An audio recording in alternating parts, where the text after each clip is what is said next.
Hey y'all, what's up? My name is Mizzle. You're watching my channel Mizzle 14, and I'm here doing a new mini review of T.S. Madison Experience show on WeTV. When I heard that she was doing a show on the television, I said, "Oh my gosh!" I've been watching T.S. Madison, um, the Queen Supreme Court shows, and also her on her Instagram and not Instagram or Twitter. And I was like, you know what? She is good. And I was like, I'm happy that we're breaking barriers and we putting more people on television and shows that it's all different walks of people in life that just the norm that we normally see. So for her to have her own show, I know she came a long way. She's coming a long way from being just inside her basement, YouTube personality and social media personality to be on television now. That is a big step for what she wants to do to follow her dreams. She said her goal is to be the first black trans woman to be a talk show host. And I think Maddie could do it. She has the personality, she has the spunk, she has the it factor to be a host.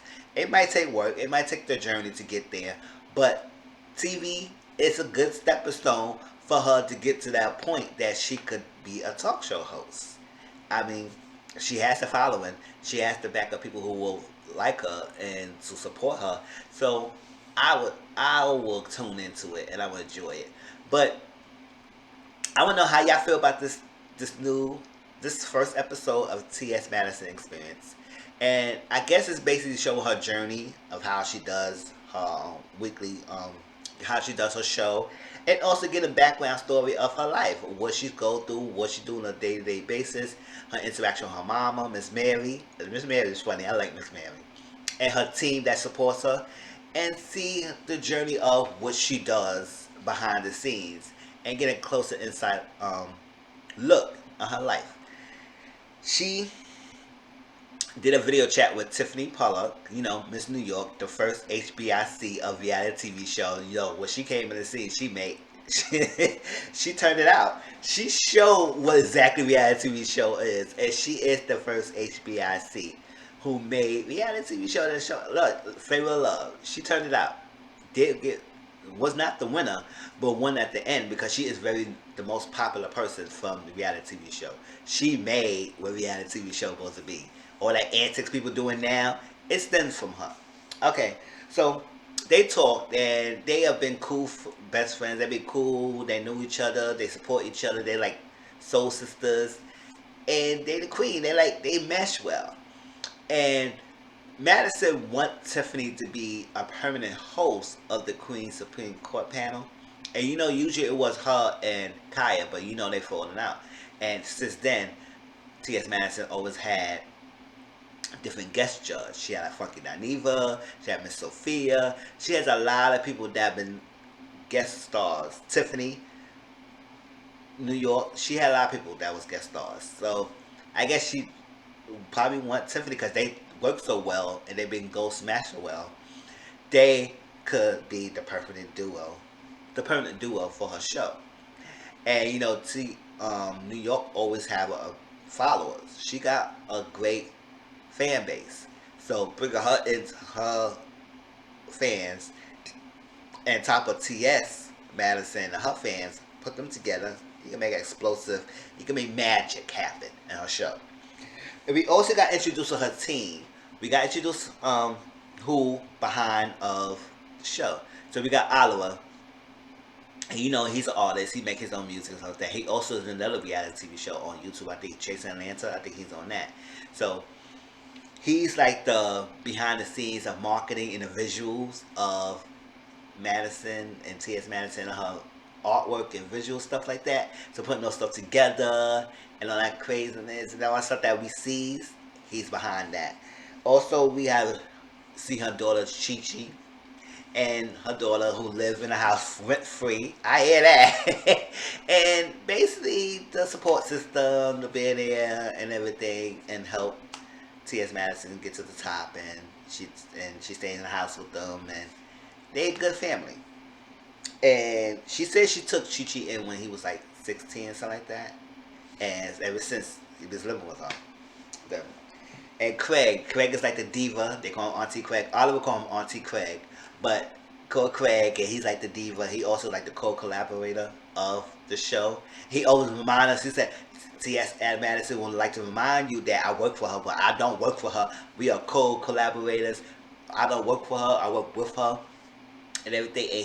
And he also like the who runs the docket, who does the writing and the showrunner, who makes sure each segment is on point and like the show. And then we also got Legra, who is the business partner. She's the business manager. She's T.S. Madison does the shows. Legwork does behind the scene work, the legwork, the paperwork, the stuff like that. Anything that needs to be done business wise, pick the venues, how the shows will run, meetings, stuff. She'd be there, and she's the person there. So she's the brains behind the scene. And I was like, okay. And they do a live show. The Queen's Supreme Court is live, so they do a live broadcasting. So people you see laughing and stuff, these are actually real people when she does it. It's not like she has pre-recorded and they say press the button and everybody laugh. No, she has people in the really audience who really watches her. And you know what she does is that she don't have no studio and everything. She does in her basement, her house, the house, Chateau Madison. She does in the house. And I said, oh, that's nice. Keep it all us like that. So when they did their live show, they had Miss Sophia there, and Miss Sophia is like a recurring guest on times as a show because she said she liked Miss Sophia. She's funny and all that stuff. So they did that, and it was some technical difficulties. Cause when they were showing a video, they was gonna talk about a stripper who fell from the pole. And when they saw the video, I was dying laughing. I was like, "Oh snap! That stripper fell, boop." Yeah, she was real popping it. I said, "You better get back up and pop that behind, girl. You better make that money."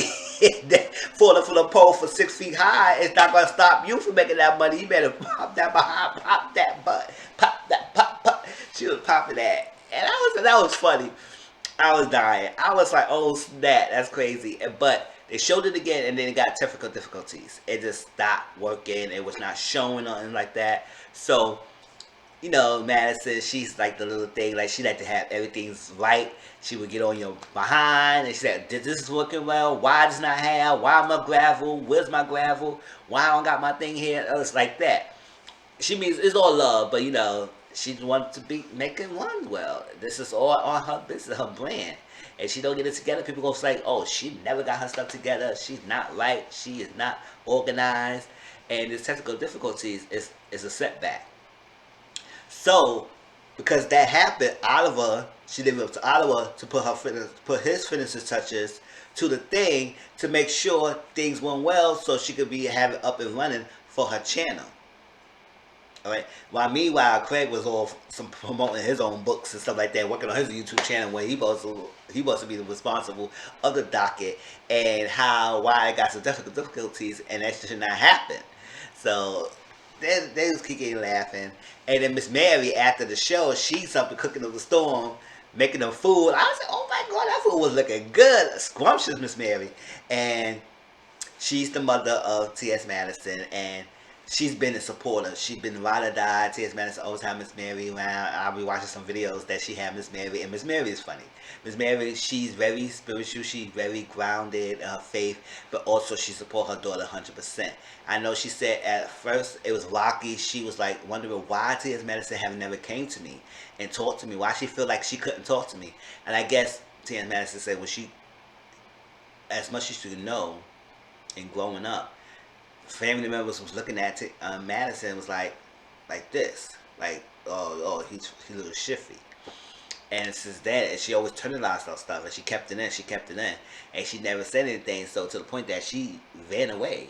I think around 19, like she just left the house. It was more so of her learning herself, be fine with herself, be happy of herself, and when she had that happiness and satisfied who she really is, then she came back. So a part of her growth is to walk away, even though it was selfish of her, and she knows that it might hurt her mom to see her leave and not come back and no communicate for a while, something like that, because she wanted to get herself together. And once she get that done, then she come back, and they have a good relationship right now.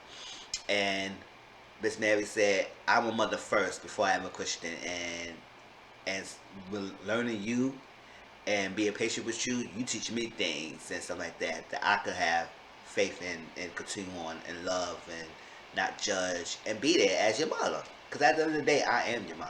Okay?" And that was that. It was a funny scene that Miss Mary was cracking up. Miss Mary was cracking up and had me dying because T.S. Madison had fan stuff, and she called her fan group Madison Moms. No, the Maddie Mob. She called the Maddie Mob, and they sent her stuff, and she also get gifts and everything. And I guess one fan sent her something like a nice little dress or something like that. And Miss Mary said, "That's a short. You hope you get your behind in there." So T.S. Madison went to go put that thing on. She put it on, came out. Miss Mary was cracking up. She said, "Oh, you better not bend over to everything gonna show up. You gonna show up people, giving people a show. You gonna show them something they don't want to see right now. We know the moon gonna shine, but they gonna see some shining going on." I was like, she said, Miss Mary was cracking up. She said, I was dying. I was like, "Oh my gosh, Miss Mary, you is cracking up." And Miss Mary said, "What's going on, Miss Mary?" She said, "My booty ain't that crazy." She said, "No, you got a nice shape. It is that you just can't bend over, because you bend over, you gonna show something they can't see right now. Get them something they can see right now, and they don't want that." She said, "Yeah," but T.S. Madison's red letter that was dedicated towards Miss Mary, and she said, even all the stuff you get, the letters is the most precious for her. And so after said and done everything, T.S. Madison was pressuring Oliver to see to get his thing together. Is it gonna be working well? Are you gonna match this stuff? Like, I need this thing, because we need to get this up and running. Edit this stuff out, make it good so I can have it on my channel, because come on now. So he's working on that. And Miss Mary, they was talking about different things, and they were talking about Miss Mary-isms, that she make words up, and just her vocabulary, like strew and stream, and what was she saying? Oh my gosh, analism, something like that. I was like, what the hell is that? And she said trance, and it's supposed to be trans, and she said trance. Yes, they love it. She make her own words up. I hear that, Miss Mary. She do it. And Miss Mary had her own confessional with her little wig on, her little suit. I said, "You better go, Miss Mary." And the last thing that was on this episode that was talk about was COVID. You know, the pandemic, the stuff happened. It's the global things that be going around, and people can't travel, and people getting sick and dying. I guess this tape is around the peak of the pandemic, or at least close to it. And I taped this afterwards. I think they taped this afterwards. But they were showing how the pandemic did affect things going on. And that caused Tiffany, New York Pollock, to drop a bombshell. Yeah, to drop a bombshell. I said bombshell. What the hell am I talking? To drop a bombshell to Maddie, because they're watching the news. They see this all going on. Different states is closing down. They're shutting down. It's very serious. People getting sick. People dying left and right. It's very strange. It's weird. So Miss Mary said, "I've been watching the news, and this is a lot of stuff we gotta go on. Like, people dying. You gotta wash your dirty hands. You gotta wear a mask. You gotta stay distance from each other. People who older, who got pre-existing conditions, they are most likely get it and catch it. Because we know Miss Mary got rheumatoid arthritis, so she can't stand up as much, so she sit down and when she cooks and everything. But she's like everybody the mama, right? But she has that, and she was like, "Oh," so she was like, I gotta still do me. I'm still young. I'm still going to the club. I'm still going to drink. I'm still gonna have my friends. I'm gonna still be bumping the ground. I'm still gonna be doing this." And Miss Madison said, "My mom. You can't bring it home to my mom. She she gonna die because you want to go out there and try to shake it behind and be with these men and all that stuff like that. These men." And I said, no, we can't have that. So I know you're adults, but take it out, take it easy, and don't be crazy, and don't be bringing that stuff home to my mom. Like, really. And he said, cool, I got you, I got you. And Tiffany was like, this COVID is real. There's a lot of things going on. I can't travel right now. People getting sick, and I don't want to travel and catching it and give y'all something, getting nothing like that. So I don't want to feel like I'm bailing out on you, but I can't travel right now. So it like that's how the episode ended because T.S. Madison was like, oh my gosh, really? I can't. But we're gonna see how the pandemic is affecting Madison brand and stuff like that. Oh, I forgot. She also wanted to do a residency, like a private, a specific spot that she would actually do her live shows. But Craig was a little hesitant about that. Even Legwood was understanding Craig, but at the same time, this is what T.S. Madison wants. And he was saying that the good thing about what she was doing is that they go travel to different places to the fans and everything. But if you make it at one location, that you will bring down the viewership and people like that because people are going to say, I can't support you in this thing because I ain't going to travel right now, all that stuff like that. So I do understand where he's coming from. If you make it in one spot, then you give people a choice. Okay, all right, you forcing the hand whether they can support you or not. If you do that, you can still do live streaming, and people who can't come can still watch it. But the meat of it is a live audience, so you want to have that impersonal connection with the audience with the show. So I do understand the different cities and traveling to the fans instead of having fans come to the one spot. But it is good to have in one location, and then you could do spot stuff and everywhere else at times. But it's good to have one location though. But I'm enjoying it. I'm gonna try to continue to review it or do as much as I can. But as it's still going good, I will still give reviews, okay, y'all? But that was my review of T.S. Madison Experience. Please like, comment, subscribe to my channel. Also share my videos and tell me how y'all feel. Like, do y'all like the show? Do you not don't care about the show? Be honest. Let me know in the comment section and we could talk, alright? Peace.